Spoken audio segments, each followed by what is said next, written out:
राजे उमाजी नाईकांनी स्वातंत्र्याची पहिली ठिणगी टाकली. प्राध्यापक नितीन बानुगडे पाटील यांचं वक्तव्य. दहिवडीत नरवीर राजे उमाजी नाईक यांची जयंती उत्साहात. पाहूया सविस्तर बातमी.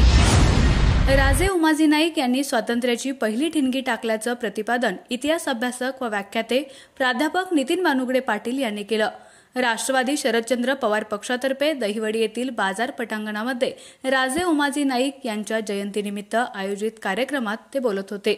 यावेळी माढा लोकसभा मतदारसंघाचे खासदार धैर्यशील मोहिते पाटील, राष्ट्रवादी शरदचंद्र पवार गटाचे मानखटावचे नेते प्रभाकर देशमुख यांच्यासह रामोशी समाजातील प्रमुख संघटनांचे पदाधिकारी आणि रामोशी समाज बांधव मोठ्या संख्येने उपस्थित होते.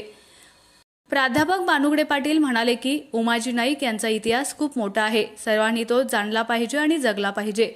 छत्रपती शिवाजी महाराजांप्रमाणेच उमाजी नाईक यांनी गनिमी कावा पद्धतीचा खूप चांगला वापर करून इंग्रजांना सळो की पळो करून सोडलं होतं.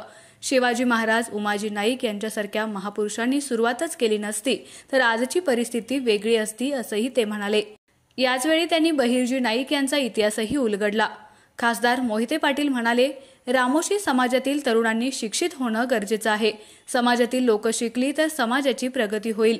त्यासाठी माझ्याकडे सभामंडप मागण्यासाठी न येता अभ्यासिका मागण्यासाठी यावं, लागेल ती मदत करेल असं आश्वासनही त्यांनी दिलं.